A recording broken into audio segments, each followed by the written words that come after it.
ఒక చారిత్రాత్మక విజయం ఇది. ఎందుకు నేను ఈ మాట చెప్తున్నానంటే, ఈరోజు గెలుపు అనేది ఒక బీజేపీకో ఒక ఢిల్లీలో ఉండే ప్రజలకే కాదు, భారతదేశంలో ఉండే ప్రజలందరికీ ఆత్మ గౌరవానికి సంబంధించిన విషయం.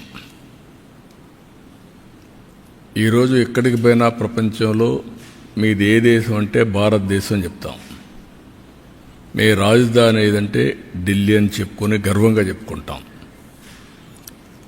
మనం అందరం కూడా మనకు మంచి భవిష్యత్తు ఉండాలి, ఎక్కువ అవకాశాలు ఎక్కడ ఉంటాయనుకుంటే మన రాజధానికి పోవాలనుకుంటాం. అది రాష్ట్ర రాజధాని కానీ దేశ రాజధాని కానీ. యాస్పిరేషన్స్ని ఫుల్ఫిల్ చేసే ప్లేస్గా ఉండాలి. అలాంటి రాజధాని ఇటీవల కాలంలో ఒక వెదర్ పొల్యూషన్, ఒక పొలిటికల్ పొల్యూషన్, ఈ రెండు పొల్యూషన్స్ కలిపి ఢిల్లీకి పోవడం మానేసి ఢిల్లీ నుంచి వేరే ప్రాంతాలకు వెళ్ళిపోయే పరిస్థితికి వచ్చారు. ఒకప్పుడు బీహార్ నుంచి ఒక ట్రైన్ ఎవ్రీడే లేబర్ అంతా కూడా అక్కడ పోయి పని చేసుకుని మళ్ళా ఈవినింగ్ ఢిల్లీ నుంచి బీహార్కి వెళ్ళేవాడు. ఇప్పుడు బీహార్ నుంచి ఢిల్లీకి రావడంలా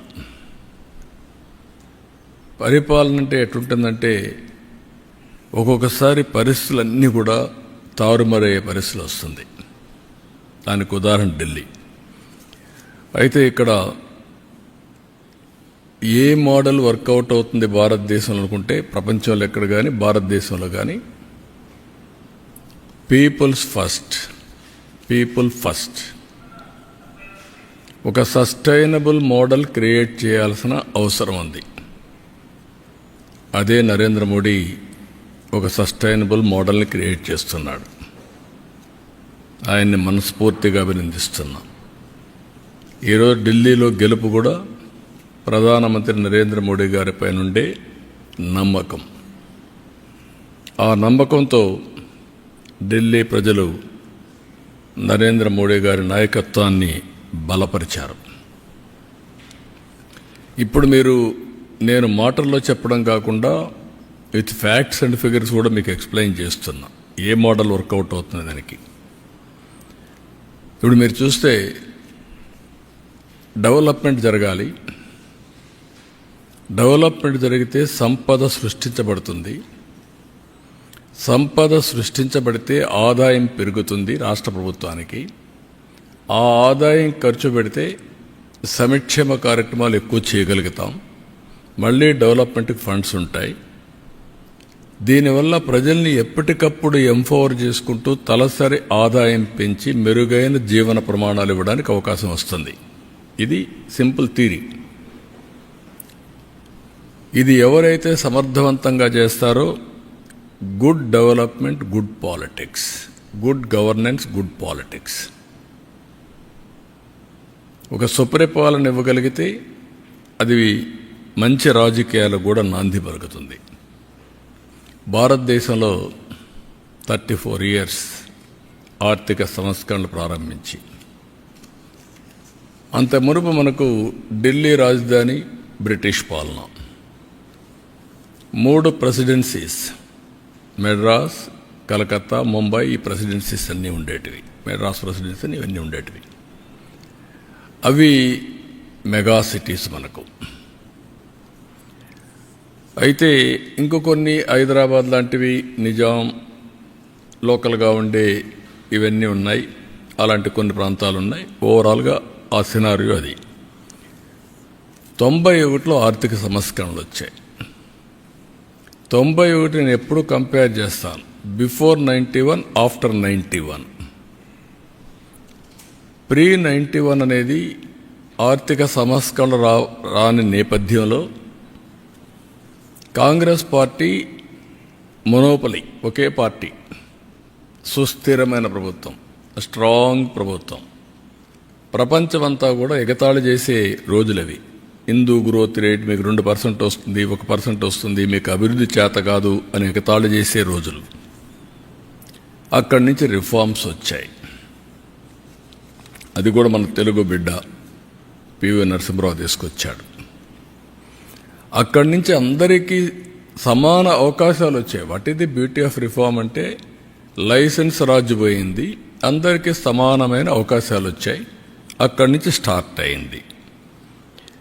అక్కడి నుంచి స్టార్ట్ అయితే మీరు చూస్తే వెరీ ఇంట్రెస్టింగ్ ఒక సినారియో మీకు చూపిస్తాను. మళ్ళీ మీకు కూడా ఇస్తా, మీరు చూసుకోండి. మహారాష్ట్ర 95లో $55 బిలియన్ జిఎస్టిపి, అది $490 బిలియన్ అయింది. అంటే 9 టైమ్స్ గ్రో అయింది. 95కు 2024కి 9 టైమ్స్ గ్రో అయింది. $3,500 పర్ క్యాపిటల్ ఇన్కమ్. ఇప్పుడు గుజరాత్ 24 బిలియన్ అది $370 బిలియన్ పెరిగింది.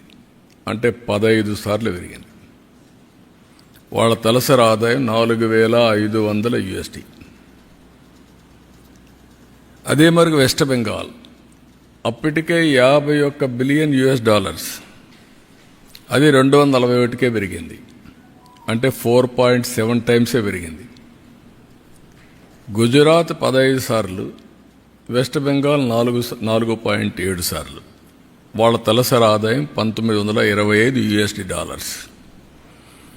తమిళనాడు 45 బిలియన్ అప్పటికే, $355 బిలియన్ పెరిగింది. 8 టైమ్స్ పెరిగింది. $3,950 తలసరి ఆదాయం. యునైటెడ్ ఆంధ్రప్రదేశ్ 22 బిలియన్ $695కి, రెండూ కలిపి ఇప్పుడు 390 అయింది. తెలంగాణ 200 అయింది, ఆంధ్రప్రదేశ్ 190కి తగ్గిపోయింది. అంటే రెండూ కలిపి మీరు చూస్తే $3,000 పర్ క్యాపిటల్ ఇన్కమ్. దాంట్లో ఆంధ్రప్రదేశ్ 2,40,000కి మిగిలిపోయి వాళ్ళు 3,56,000కి వెళ్ళే పరిస్థితికి వచ్చారు. Difference of governance I'm comparing year. Karnataka 43 billion $290 now billion 7 సార్లే పెరిగింది. తమిళనాడు 8 సార్లు పెరిగింది. కర్ణాటక మనం అనుకుంటున్నాం 7 సార్లే పెరిగింది. ఆంధ్రప్రదేశ్ 12 సార్లు పెరిగింది. ఇది కంబైన్డ్ ఆంధ్రప్రదేశ్ చూస్తే. అదే గుజరాత్ 15 సార్లు పెరిగింది. దీంతో $4,150 వచ్చింది. పాపులేషన్ తక్కువ ఉంది కాబట్టి. యూపీ 38 బిలియన్ నుంచి $356 బిలియన్ అయింది. 9 సార్లు పెరిగింది. $1,160 పర్ క్యాపిటల్, పెద్ద పాపులేషన్. రాజస్థాన్ 33 బిలియన్ అది 175 పెరిగింది. 5 సార్లే పెరిగింది.